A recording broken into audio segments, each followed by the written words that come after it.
मैं बताना चाहता हूं कि एक आम आदमी ने मुझे कहा कि आप सदन में जा रहे हैं, चर्चा करेंगे, वहां ये समाधान दे दीजिए ना। मैंने पूछा क्या समाधान है? उसने कहा सरल है, ऐसी व्यवस्था बना दो, 5 साल तो सरकार रहेगी इनकी, ऐसी व्यवस्था बना दो कि हर 2-3 महीने में कहीं चुनाव करा दो और आप देखोगे सरकार डीजल, पेट्रोल, बिजली कोई भी भाव बढ़ने नहीं देगी। पहले श्रद्धांजलि दूंगा माननीय सुषमा स्वराज जी को, और इसमें कोई शक नहीं है, मुझे याद है मैं लोकसभा में उनके भाषण को मैंने सुना, जिस तरीके से जमीन से जुड़ी बात, एक गृहिणी का दर्द, घर गृहस्थी की बात, मध्यम वर्ग और गरीब के दर्द को, पीड़ा को वो बयान करती थी बेखूबी तरीके से। तो उनसे प्रेरणा लेते हुए आज वो दायित्व हमारा है, हम कोशिश करेंगे, बाकी सरकार भी ऐसी हो जो सुने।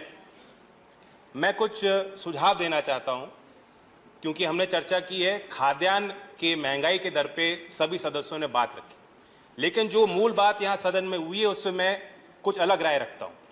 हम महंगाई की बात करते हैं, तुरंत आलू, प्याज, टमाटर पे आ जाते हैं। हमने क्या सीमेंट, सरिया, ईंट की बात की, ट्रैक्टर के भाव की बात की, पंप सेट के भाव कैसे बढ़ गए उनकी बात की, क्या किसान की लागत की हम चर्चा कर पा रहे हैं? मैं आंकड़े दूंगा।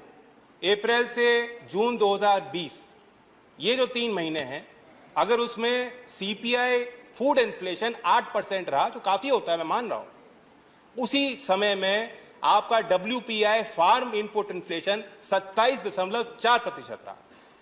और यहां मैं लिव्ड एक्सपीरियंस बताना चाहता हूं, अनुभव बताना चाहता हूं, अगर आंकड़ा गलत हो, बहुत सदस्य यहां ऐसे हैं जो खेती करते हैं, जानते हैं, बता दें।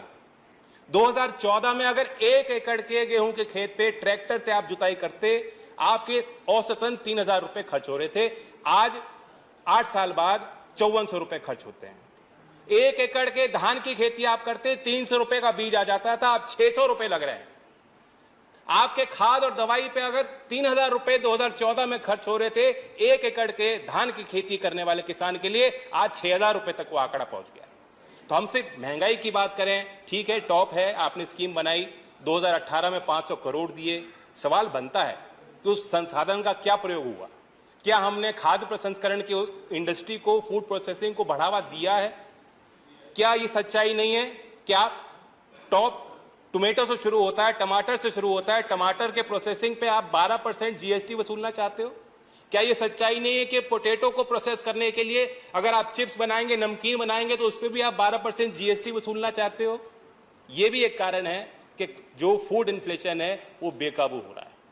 मैं आग्रह करूंगा, वित्त मंत्री को मैं सुझाव देना चाहता हूं कि अगर आप सीपीआई में जो वेटेज है फूड का, अगर आप उसे घटा देंगे तो ये जो चर्चाएं बेवजह होती हैं, आप पे भी दबाव कम होगा। आप तुलना कीजिए, जर्मनी में सीपीआई का वेटेज फूड का क्या है? 8.5%, ब्राजील में 25.5%, चाइना में 19.9%, पाकिस्तान में भी 35% है, हमारे यहाँ 46% है।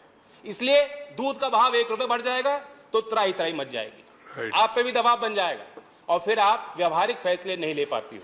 हमने देखा है, दुनिया ने देखा, कॉमर्स मिनिस्ट्री डेलीगेशन तैयार कर रहा था, एक्सटर्नल अफेयर मिनिस्ट्री पीएम को ब्रीफ कर रहे थे, प्रधानमंत्री यूरोप में कह रहे थे कि हम दुनिया का पेट भरेंगे, गेहूं का निर्यात करेंगे, और कुछ ही दिन में आपने निर्यात पर प्रतिबंध लगा दिया। ऐसे फैसले ना हो, इसलिए मेरी मांग है। दूसरी बात, मैं अभी कंक्लूड कर रहा हूं, मेरी सहानुभूति है वित्त मंत्री जी के साथ, क्योंकि जब से वो आई हैं वो मजबूर होकर क्राइसिस मैनेजमेंट मोड में उन्होंने काम किया है। लेकिन हमें सिनेरियो प्लानिंग करनी चाहिए, भविष्य की प्लानिंग योजना हमें बनानी होगी। मैं पूछना चाहता हूं, आज मानसून डेफिशिएंसी है उत्तर प्रदेश में, बिहार में, झारखंड में जितनी औसतन बारिश होती थी नहीं हुई। 23% धान की बुआई उत्तर प्रदेश में कम हुई है। क्या वहां के कृषि मंत्री विभाग ने कोई मीटिंग ली है? क्या आपने उनके साथ बैठक ली है?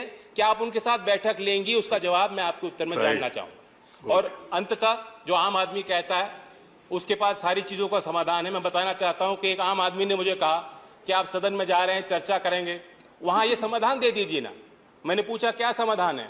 उसने कहा सरल है, ऐसी व्यवस्था बना दो, 5 साल तो सरकार रहेगी इनकी, ऐसी व्यवस्था बना दो कि हर 2-3 महीने में कहीं चुनाव करा दो और आप देखोगे सरकार डीजल, पेट्रोल, बिजली कोई भी भाव बढ़ने नहीं देगी।